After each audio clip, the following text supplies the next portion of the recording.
Good morning, good morning, good morning. I am Tamara Johnson, Shealey, y'all. It is one of those days. It is one of those days, but the devil is a lie. We are here. We are here. We are here. I just want to say thank you for joining me on this episode of Tamara for Georgia. Tamara for Georgia, where we give light and shed light on issues, activists, and activism. Y'all, we're going to talk about it today. $450,000 to separated immigrants, y'all. $450,000 to separated immigrants at the border. I'm not going to have this conversation by myself. I wanted to bring some others to the platform. Let me welcome Mr. Comey. Good morning. Good morning, Tamara. How are you? I am wonderful, sir. How are you? I'm pretty good. I love your intro music. I'm back here bobbing my head. You know, we got to bring a little soul to it, brother. We got to bring a little Yes, soul ma'am. to it. Yes, ma'am. Why don't you introduce yourself? You're part of my clubhouse family. You're part of the descendants of chattel slavery family. Like we're in this fight together, brother. Introduce yourself. Tell everybody where you're from, and we're gonna go Yes, there this ma'am. morning. Yes, ma'am. My name is Comey Bakari Perret. I am a political consultant and activist and organizer on the South Side of Chicago. I am the the COO of Corner Culture Corporation, which is sort of a privatizing activism thing that we could talk about at another time. But yeah, I'm here to talk about this problem with immigrants. What I see is immigrants get reparations before we do, right? So it's not to. I don't need to go too far into myself. We can dive into the subject whenever you're ready. I'm ready, and I think it has been. This is a subject. This is an initiative that is. It hit us. It hit us in a way that we can't be quiet. We got to talk about this. $450,000 for separated immigrants at the border. I'm gonna find the article and walk us through the logistics from what the media is telling us. But the fact that this is even on the table is a shock to my system. Yeah, it's brother? Yeah, it's an insult actually.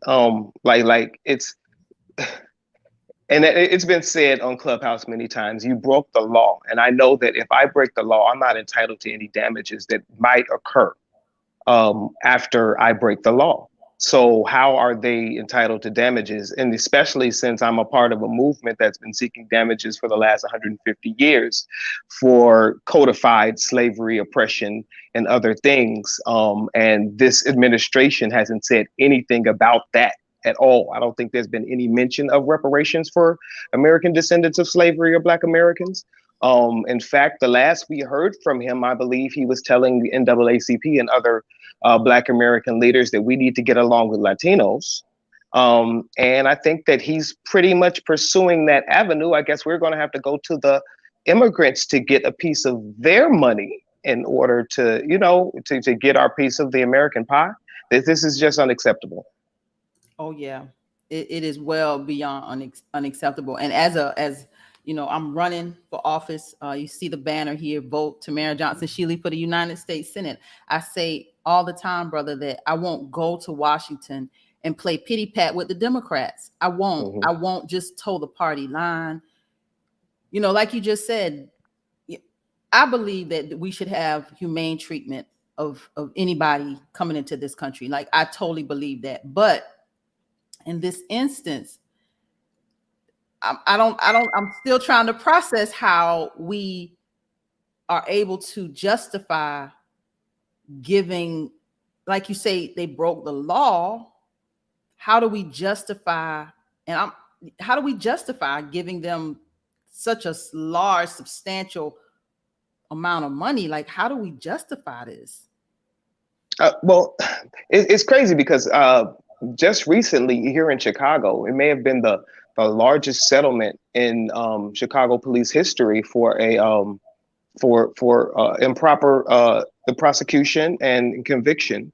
The man was awarded $25.6 million or something along those lines. One individual, right?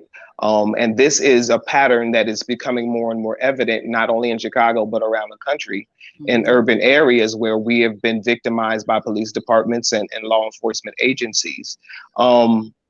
And we are here legally. We were born here. We have birthright citizenship in this country. And there is consistent disrespect of our communities and our bodies.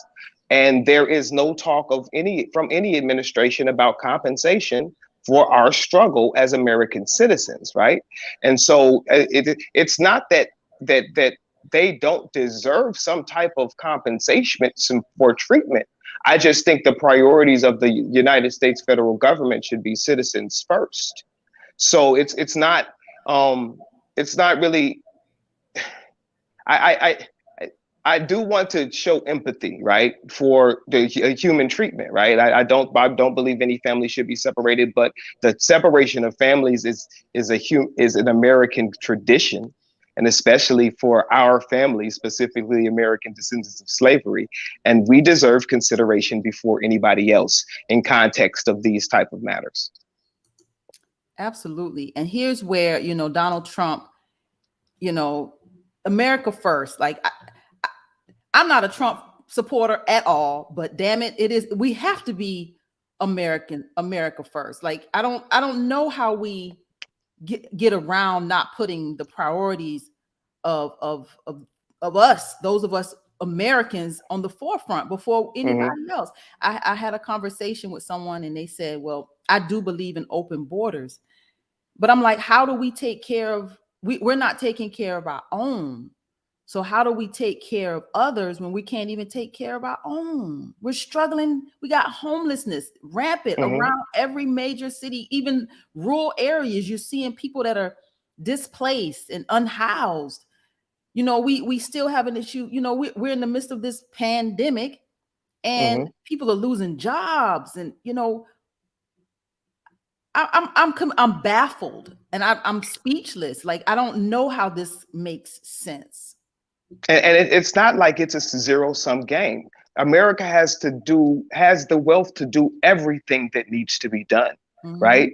Like I don't want to go jump into a oppression Olympics with Afghanistan refugees or any other refugees that are coming to this country, even though we could have discussions about the security implications of those policy decisions. But how about we prioritize the refugees of capitalism in the United States of America, right? We prioritize the fact we're 14% about of the population, but 50% of the homeless in America, Black American descendants of slavery, right? And this is a crisis. This is an emergency that the Biden administration just seems not to want to address, right? When it's said that when America sneezes, Black America gets the flu, right? And this is, in the middle of the pandemic, we know that the pandemic already we were scheduled to be at zero wealth by 2050. The pandemic pushed that to 2030, right? And now we're having more waves of the pandemic. And then we have waves of immigrants that are getting government money, yet unemployment has ended. So there is no assistance coming from the federal government for these continued struggles of not just Black Americans, but Americans, right? Like the pandemic hit all Americans hard, all American workers hard. And yet the priority of the administration seems to be, instead of getting American workers back on our feet, it seems to be replacing American workers with immigrant workers, right? And so not only that, subsidizing them to the point where they really wouldn't even have to work. At $450,000 an individual, they're literally creating a wealth class, a brand new wealth class in America, right? And this is a discussion that hasn't been had, while, again, for 400 years, we have been the slave class in America. And as a caste system, like in a caste system context, that continues to operate. You're muted. You're muted. They would say that these comments and this conversation is anti-immigrant, and that is so not the case. That is so not the case. I just want to see us, when you think about this kind of policy, what kind of precedent does this set? Like, this is where we have to be mindful, like even with the mandates, the precedent that it sets. This kind of policy where we are compensating immigrants that come into this country illegally, what kind of precedent does that set? Mm-hmm. So I don't think we're looking at this from a wider lens. I don't know why. I'm just so disappointed in this administration when Black people delivered. If it wasn't for Black people in this country getting on board at all cost, we wouldn't have a Biden presidency. If it wasn't for Black people getting on one accord with the election of John Ossoff and Raphael Warnock, we wouldn't have these two senators in Congress. And for us to be like on the back burner, literally, I mean, you know, I heard people say when Joe Biden was running, you know, they said, you know, the only person that could beat Donald Trump would be Joe Biden. And that was the only thing that they cared about during his candidacy. Like, just, and this is where we as a people just get it so wrong. It's about the win. It's about the win for who? Because the damn show ain't about the win for you. Who are you trying to win for? A party that doesn't care anything about you?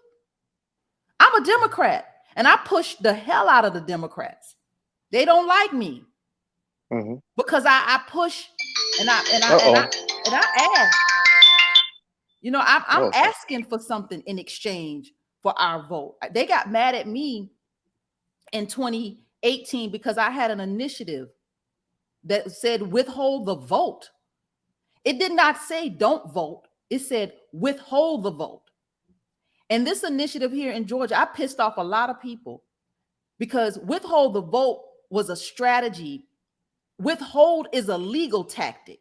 It says, I'm going to hold back until you give me what I want, and we have some sort of exchange. Withhold. And they tried to, you throw me under the bus because I said withhold it. I didn't say don't. I said withhold it until we get something in exchange for that vote. And I took all kinds of beatings from Democrats who I'm trying to teach you how to use do something different. The only power we have is the money in our pocket and the votes. You don't spend your money everywhere. So why would you give any and everybody your vote? Well, the Democrats have shown a constant contempt for our vote. Even not even necessarily just the Black vote, but the white vote in America, right? I'm in Chicago, where the average turnout is between 13 and 18%. So we end up in a situation where the Democrats just sort of take our votes for granted and expect it because the few that do show up vote for Democrats, right? And I'm not in what is a now purple state like Georgia, right? I'm in a pretty solidly blue state that has recently though had some upheaval when it comes to the top races like governor. The downstate managed to get a Republican in there the last time. And I've been having some intentional conversations with conservatives because of what I see as contempt for the votes of Black Americans, especially urban voters and rural in like major, because like you have the same problem there in Georgia where it was the Black urban and rural voter that got out to get John Ossoff and Warnock into office, but they're not dealing with those issues that they're dealing with on the ground there, right? So in the next election that I'm working with, I'm going to be encouraging my candidate to run as an independent. And you're in a different type of situation. It takes for a U.S. Senate race, of course, it takes a lot more to even qualify as an independent for the race. I'm looking at a Cook County Commissioner seat, it's a smaller district or whatever. But I think that there is space for us as Black Americans start having political conversations with white Americans about defending this country. And yeah, and we'll be accused of xenophobia. But again, this is a conversation with our government about policy. This is not a conversation with immigrants, right? As an immigrant, you don't have the right to vote, nor should you have a voice in how policy is set up, even with regard to you, right? The citizens of this country should still have the final say about what immigration policy looks like, not the corporations who are currently writing these policies. And we know that increased immigration, legal and illegal, benefits those with the most money who have to cover the labor costs, right? But we should start having, and we cannot be in like these silos where it's just us as American descendants of slavery having these conversations. I believe that a lot of white Americans want to have these conversations too, but they get gaslit and called racist because simply because they're white, and they have some bad actors on their side. If they were more accountable with, then maybe they would have a little more space to have these conversations. But I believe that if we as Black Americans start talking about how immigration does negatively affect our communities, especially poor urban and rural communities, like because there are Black American fruit pickers, right? There are Black American factory workers in these food processing plants, right? And there have been plenty of times where ICE has raided these food processing plants, and when the illegal immigrants were rounded up, Black Americans were put back to work, right? And nobody wants to have this conversation on a larger or national scale, right? We talk about violence in Chicago and everybody automatically thinks Black when we talk about violence in Chicago, but Chicago is only 1/3 Black. It is probably the city with the most immigrant communities in the United States of America. Other cities may have more diverse immigration, but we are a city of communities, and every different community is a different immigrant population, right? And so a lot of this violence is immigrant on immigrant violence, and a lot of stuff like that. There was a recent thing with a Mexican young man that was beating on his girlfriend a couple days ago in Logan Square, and a young Black American man tried to intervene to stop the assault, and he was shot by the Mexican gentleman. Now, I don't know if this was an immigrant or not, right? But it kind of goes to show that when we talk about it, and Chicago is one of my compatriots, Mark Carter says, the sanctuary city of sanctuary cities. So it's sort of where the architecture of the globalist policy is hammered out and implemented first, and then they try it all around the country, right? And so we just need to start having some honest conversations about when it comes to violence, when it comes to employment, when it comes to business ownership in our communities, how immigrants are exploiting our communities, much like the white community used to. The faces and languages have just changed. Yeah, and you know what? Like I said, here's where the Democrats are going to try to spin this. They're going to try to spin this and say that like you say, xenophobia, as if we are anti-immigrant, and that is so not the case. I just want this country to put those of us who are foundational Black Americans, foundational white Americans, we got to get on the same page. So I appreciate you saying how you are having these conversations with Republicans, conservatives. You're having this conversation, and so am I. And I get it all the time, Brother Comey. They ask me first when they see I have this flyer, and it has me in the center, and it has Raphael Warnock on the left, and it has Herschel Walker on the right. And in this flyer, it says underneath me that I will create the reparations administration, but underneath Warnock, it says no plans for reparations. Underneath Walker does not believe in reparations. So people always ask me when they see that, are you a Democrat? Like, it scares them that I am challenging our party. Like, that scares them tremendously. And here's where I'm gonna take it with you, how you just said you're pushing your candidates to run as independents. We need to be independent in our thinking and our approach to politics. I don't care if you decide, I want to run as a Republican, or I'm gonna stay over here as a Democrat, or you really do becoming independent. They make it so difficult in states like mine, as you say, a U.S. Senate race. It requires hundreds of thousands of signatures. I don't have the capacity to do anything. Right, and like it costs that. a lot of money. Yeah, it's a lot of work and a lot of money. Yes, I don't have the capacity to do anything like that. But I am very much so independent in my thinking. And the Democrats don't want that. They don't want people inside of the party that are thinking broader than the narrative that they want to create. They want you, they have an agenda, they have a plan, you stick to the script. This is how you talk, this is how you walk. And I'm all off the sides. I'm all doing my own thing. I'm not doing that. I'm not listening. I don't care. That's not right. And I call them out just like I do Republicans. So I would like to see us become more independent in our thinking. I would like to see us become more critical in our thinking. Look at these policies. Look at these politicians that we send to Washington. We sent Warnock to Washington here in Georgia, and respectfully, I say he quiet as a church mouse. Yeah, and the legacy of Dr. King, like in the shadow, the man that preaches at Dr. King's church, and the icon that he sort of emulated while because he tried to have a powerful voice sort of while he was being elected, even though when we challenged him on reparations, he kind of so and I think though that our public is waking up. The Black American political acumen is growing at a tremendous rate. Thank you, Yvette Carnell and Antonio Moore, and all of those who are putting in the work to wake the people up. Those who are on the ground all over, those on Clubhouse, on Twitter, on Facebook. I do want to shout out everybody, all the reparationists out here, FBA, B1. I'm not for the division no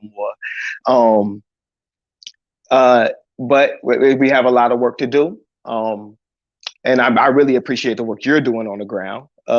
And with a Senate race, it is a much harder sort of hill to climb than it is like more on a local level race when it comes to making the ballot, when it comes to actually making an impact.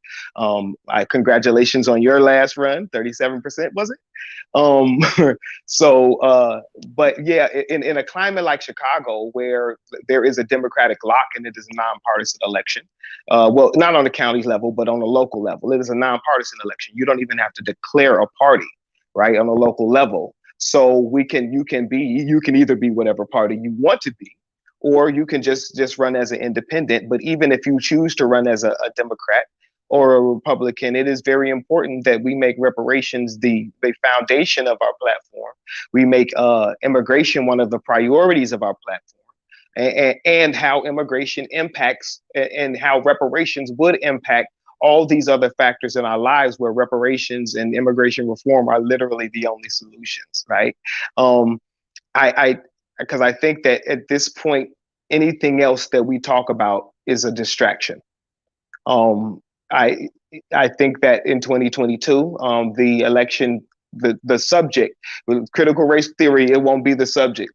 You know what I'm saying? Immigration is going to be the subject, right? And reparations, because of our work, are going to be the subjects of this next election. And you're going to take a stance one way or the other, and the voters are going to decide. But we're going to have to go to the voters, both Black and white in America, and have some real conversations and let them be honest, because a lot of Americans are afraid to be honest about this subject because we've been gaslit for so long on the matter of immigration, right?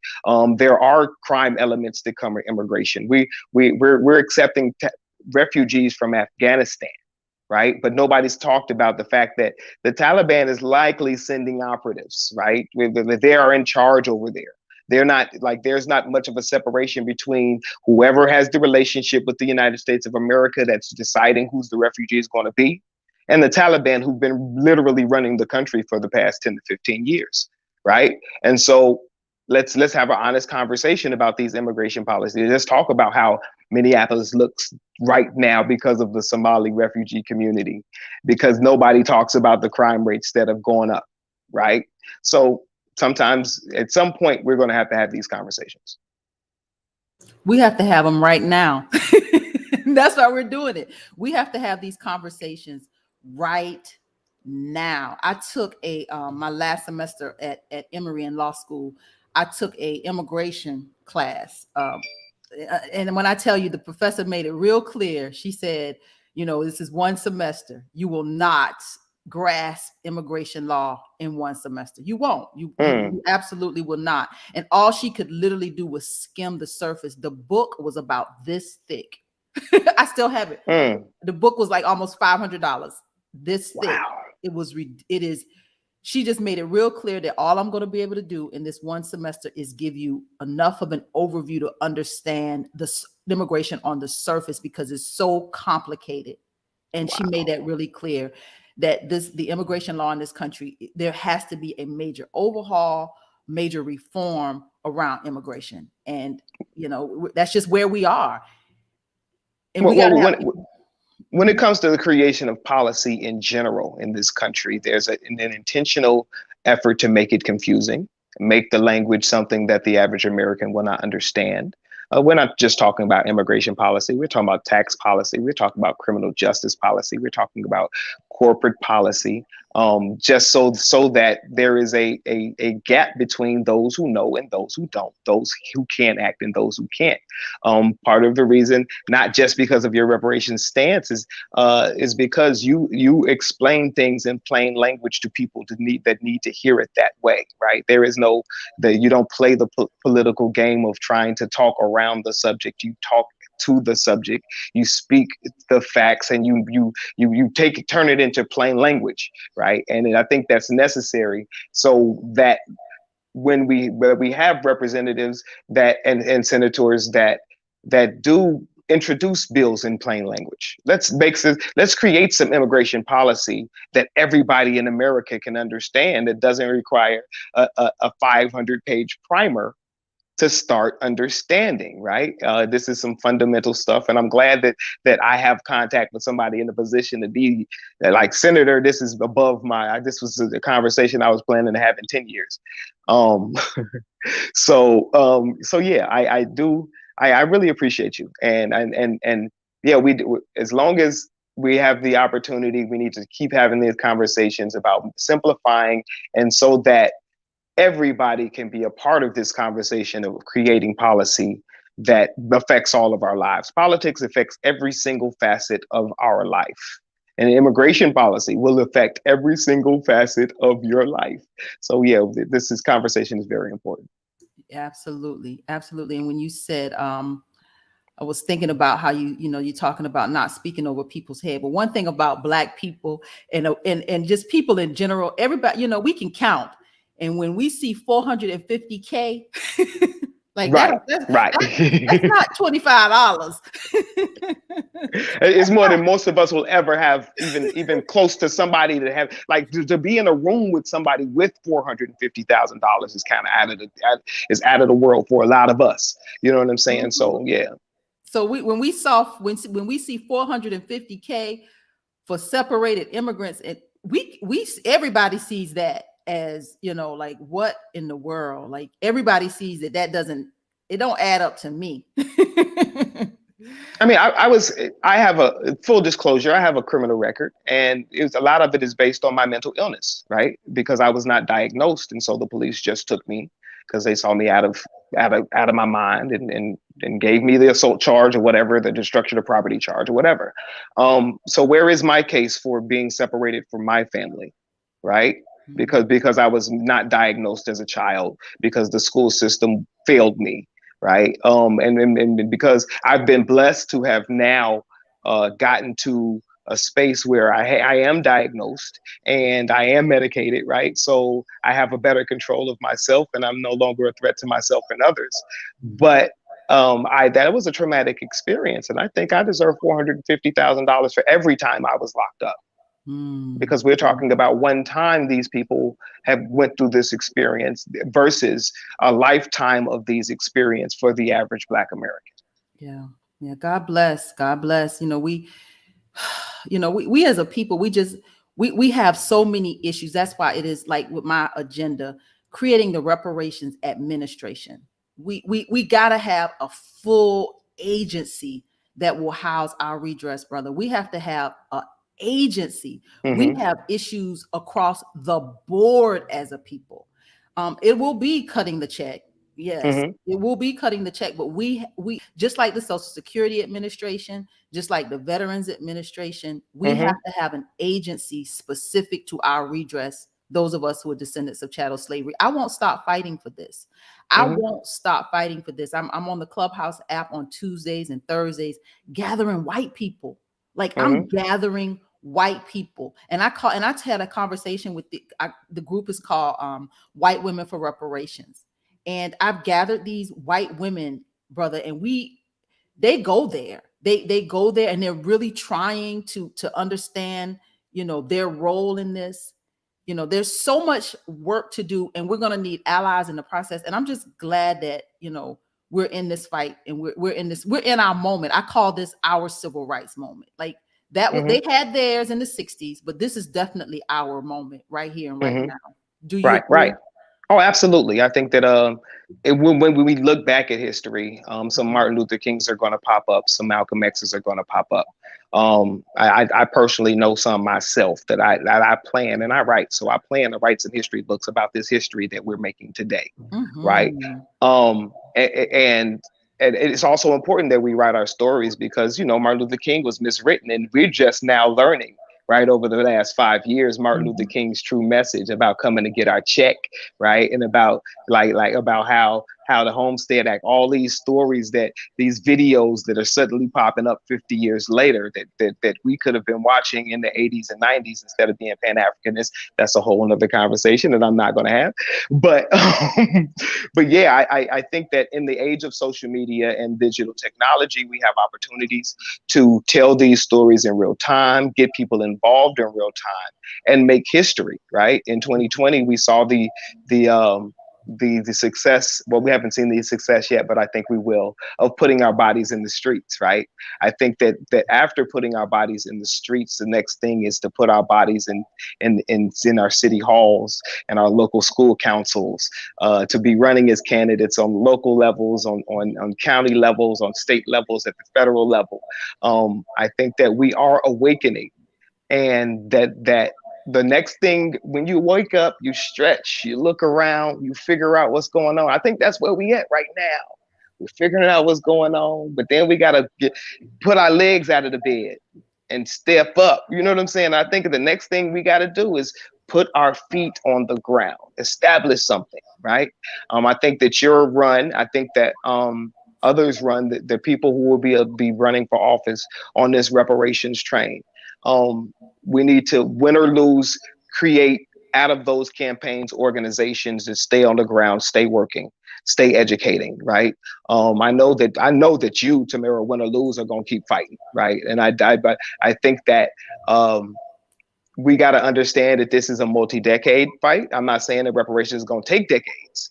Right. It's a possibility we could get it in the next 5 years, the next 10 years. But we have to also recognize that we have been waiting 40 years to get it where it is today. Right. And so the more work we do, the more people that we get involved, the faster this thing will go. So do the work on Clubhouse, do the work on Twitter and Facebook, but then go out in your community, go next door, knock on their door and talk about who needs to be representing you in your city council, in your local, in your state representatives, in your U.S. Senate. Yes. This is I'm enjoying the conversation with you because you're nailing it. You talk about history, and we're going to tell our own story. You're right. When Dr. King, we had this. He had a dream. And his message was like a dream, it wasn't, it resonated, but it didn't get to the root. And at the end of his life, like you said, King was talking about going to Washington, getting our check. He had an economic agenda. He was beyond, this kumbaya, let's come together. Kumbaya, right? Kumbaya moments. He was, I believe he was like, to hell with that. Let's go to Washington. Let's go get this money because we see what they're doing. So he was on to something very different, but you don't know that story until we've had to dive in to know that history. So I'm just, go ahead. No, I'm saying very important to that campaign and his strategy. It was to go and start talking to poor white people. He had already had the conversations with poor Black people. He already had about like us on this team. Those that were coming, right? But to talk to poor white people now and have those conversations, understand that our struggles, yeah, we have different struggles. Yeah, being Black, I have more of a struggle in America, but that doesn't make you not oppressed white man. That doesn't make you not oppressed white woman. And you need to understand that this game is being played with you while you're sort of sitting in this, well, at least I'm better than them space. You're still struggling, right? You're still trying to pay your bills, and you're watching as immigrants come in and take jobs. And we're not just talking about the jobs people don't want. We're talking about 800,000 HB1 visas for tech. We're talking about 500,000 HB1 visas for healthcare. Those jobs that we're all telling our children, Black or white, that these are the fields that you need to pursue to be successful in a 21st, 22nd century America.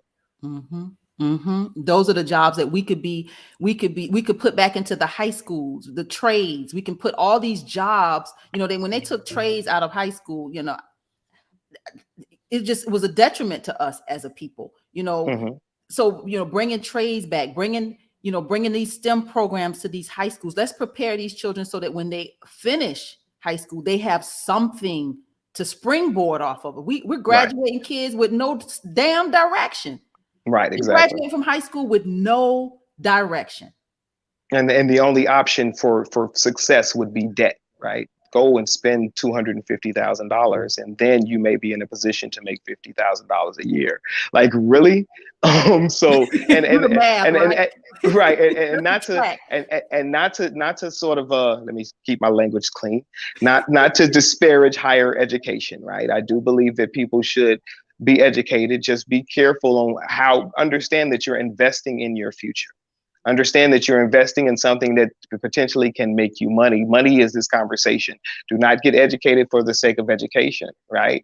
Get educated into something that will help you to make money to secure your future, right? And we do have to change some policies in regard to the cost of education, in regards to the directions that we send our children. The trades are dry when it comes to us, to our tribe, right? There's not a lot of space right now we're having fights with unions on the ground in Chicago because they're white run, mostly immigrant actually, run and led, and we're having trouble getting our people into their apprenticeship programs. So we're trying to start our own tradesmen groups. I'm about to do a rehab where I'm going to have my tradesmen apprentice young men from my community so they can learn these skills. And so now later, when I can put them in an apprenticeship program, they can fly through and I'll pay for it and they'll be ready, right? But we have to start doing on the ground little stuff like this. If we own businesses, we cannot have the same requirements. If they can do the job but don't have the bachelor's degree, go ahead, hire them, bro.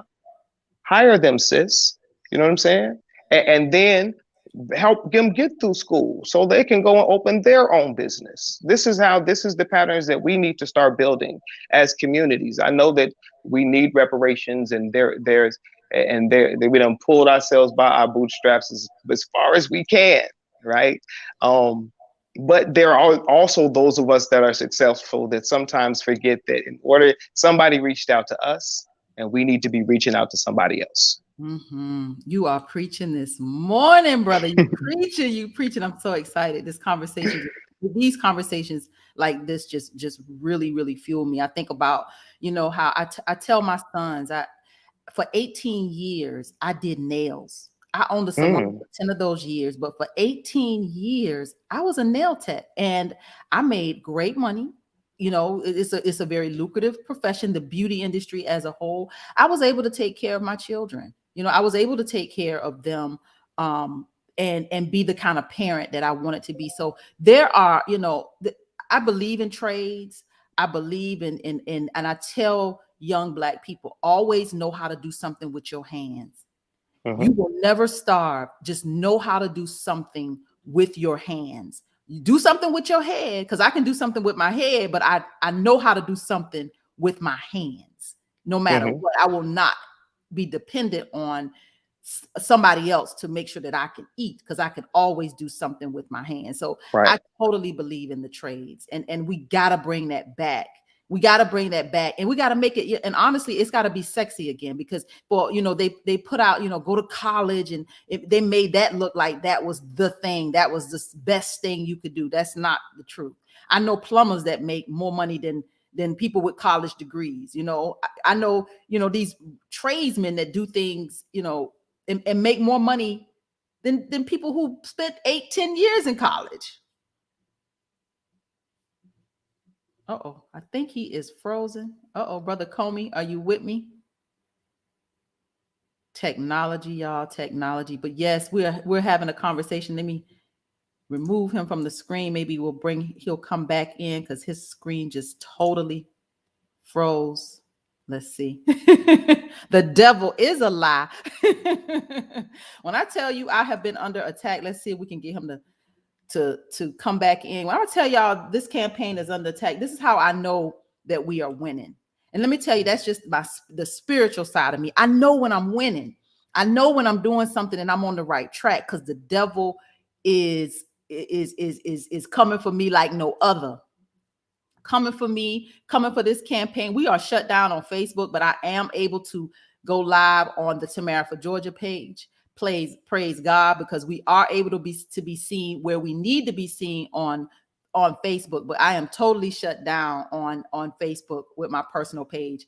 So I'm telling you, we are on the right track. We're getting pushback from all kinds of directions. I'm getting pushback, but I know that we're on the right track. I know that we are close to reparations. I know that this is going to happen. I feel it.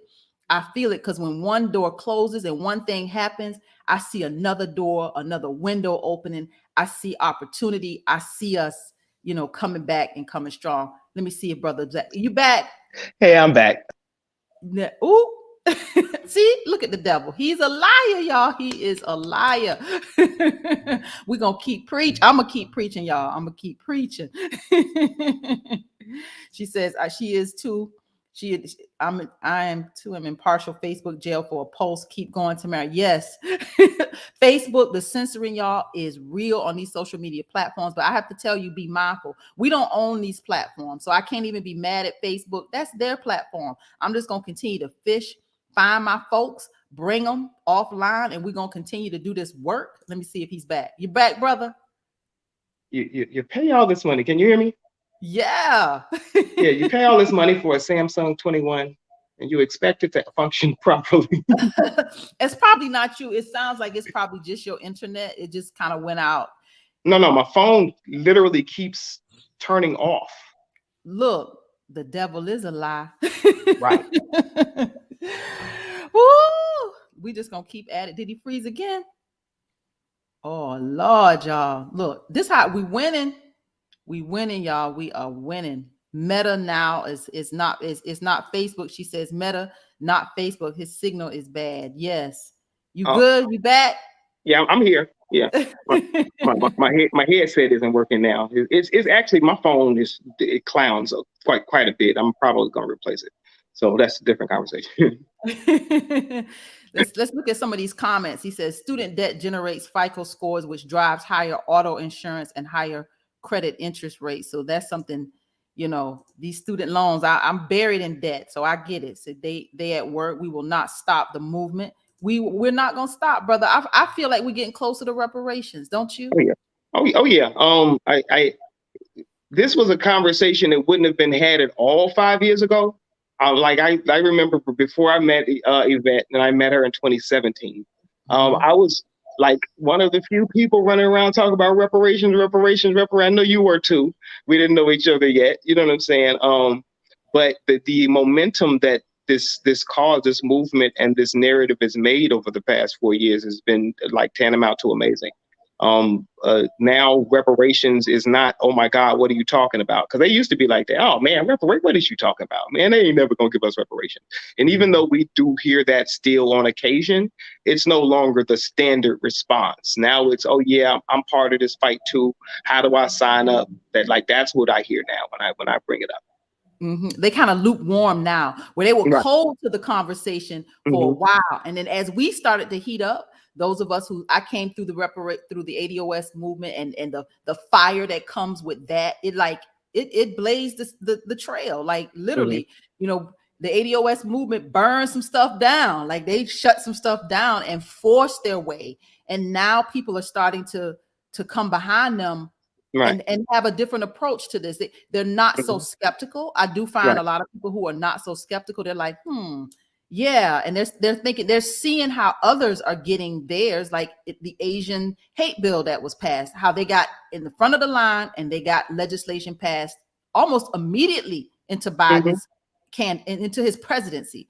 Now look, now we have this $450,000 that's on the table for separated immigrants, but yet Black farmers there's an injunction, against them. They can't get what they need. So we see it, and there's people like us, this generation of us. We're totally in the information age. This generation of us, we're spreading the word, and we're not having these empty conversations. We're really talking about policy. And we're talking about changing things. Right. And it's curious because in the cases of the Black farmers, in the case of Oregon, which created some type of reparations program, it is mostly Latinos that are challenging, right? On the basis that these are racist policies. It's crazy, right? And so it's like, what I don't know, because again, I want to operate from a space of empathy. I don't want to say I don't care about your issues, but at what point do we say, look, they don't care about ours? You know what I'm saying? At what point do we understand that when it comes to politics, this is actually a war over the distribution of resources? And even though when it comes to the federal government, it is not a zero-sum game. When it comes to the federal government itself, they can spend at will to deal with whatever problem they want to deal with. But the prioritization, the attention that certain things get, they operate as though it's a zero-sum game, meaning that yes, even though I don't feel like immigrants are getting anything that we're necessarily supposed to be getting, they are getting priority that we are supposed to be getting. They're getting attention that we are supposed to be getting. The fact that Joe Biden will make this a line item, announce this to the public, and I believe is what our friend Dr. Darity called a trial balloon, right? I believe that this was let's throw this out in the media to see how the media reacts. I believe that that's what this story is, but I also believe that behind it is a substantive. Maybe we're going to give them $50,000 each. Maybe we're going to give them $100,000 each. I don't care how much you give them. If you give them money before you give us money, we have a problem. You better say it. You better say that part again. If you give them money before you give us money, specifically for us, we have a problem. I'm not talking about a PPP loan. I'm not talking about an expansion of unemployment benefits. I'm not talking about an expansion of welfare or food stamps. I'm talking about a specific policy specifically for this specific lineage, which I think that the next step in the fight is recognition of ethnic specificity of us as a lineage. That's the fight we should be having with our local, state, and federal governments in terms of once you recognize it. Once I get this law that says, oh, so then you can't accuse me of being racist for asking for policy for this recognized status, right? And so on every level, we should be advocating, okay, no, we're not just Black.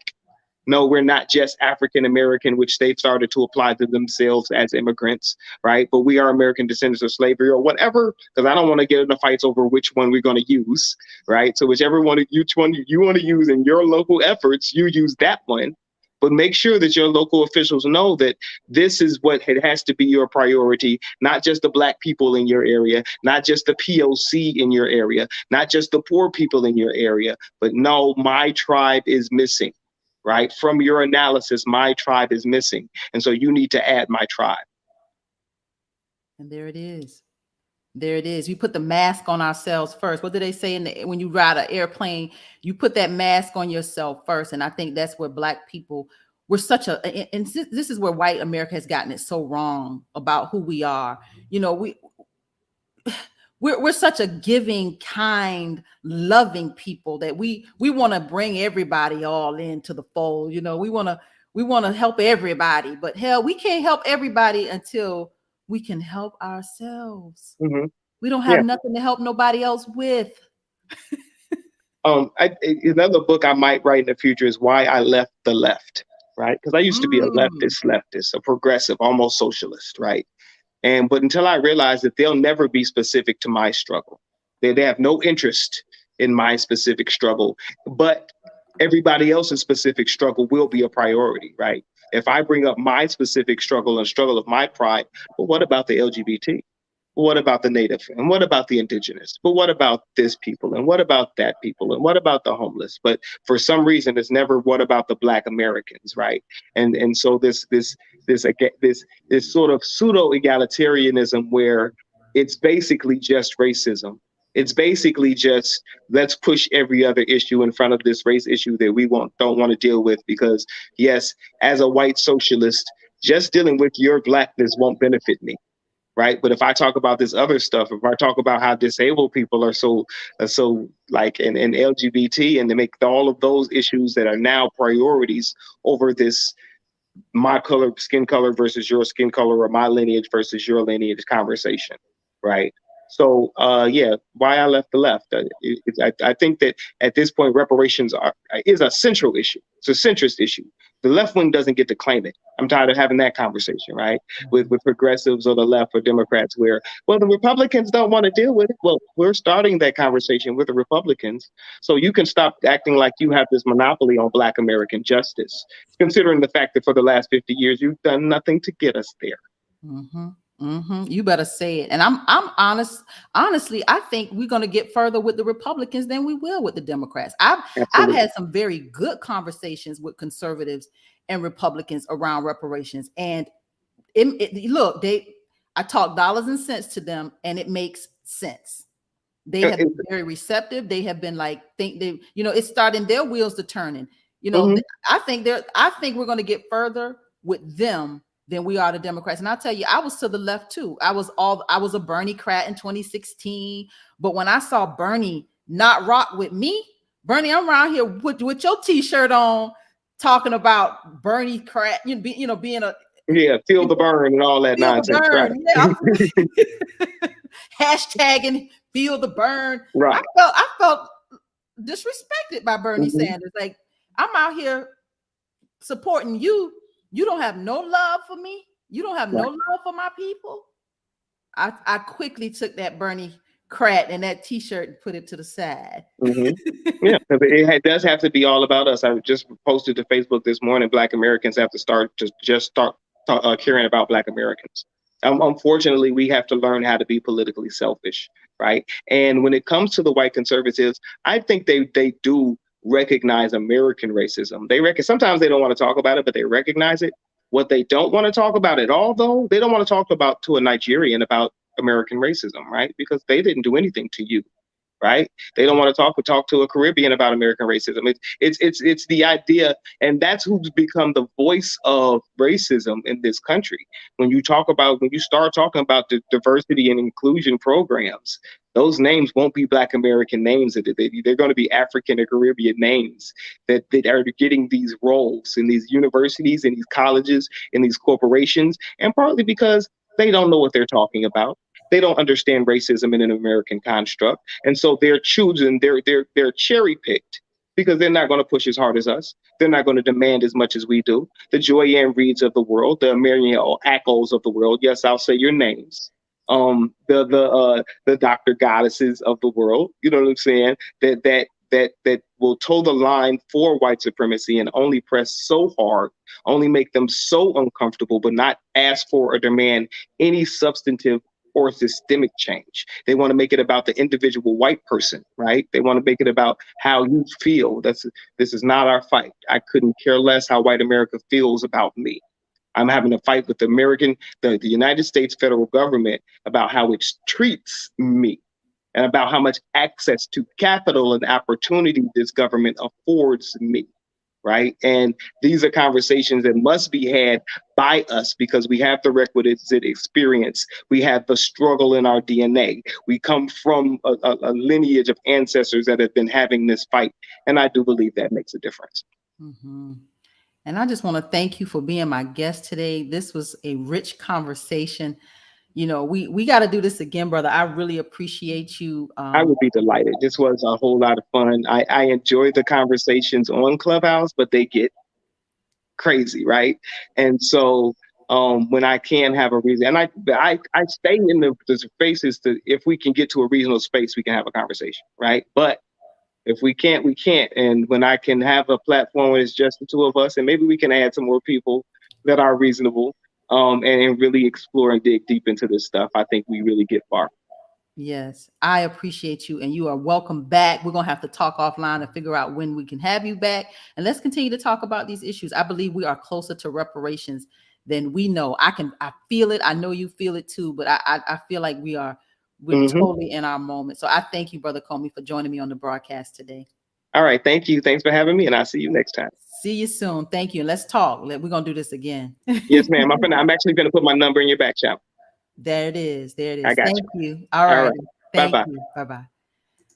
Oh, that was refreshing, y'all. Oh, we are close. I just know we are close to reparations. It is about to happen. It is going to happen. My candidacy, y'all, we are 7 months away. May 24th of 2022 is election day.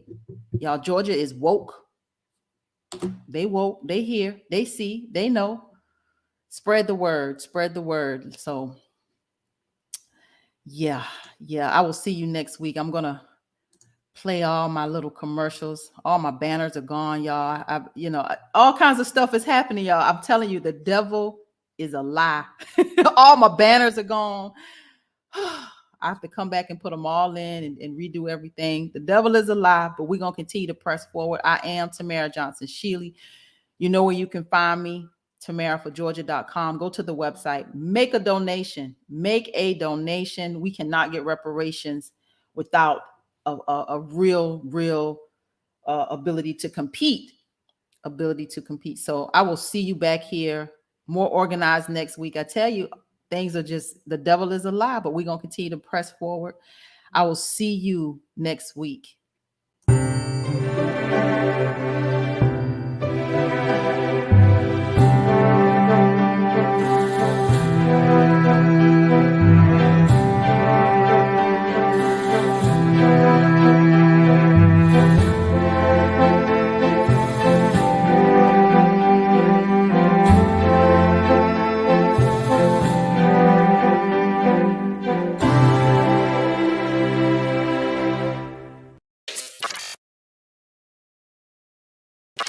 When we come to Washington in this campaign, we're coming to get our check.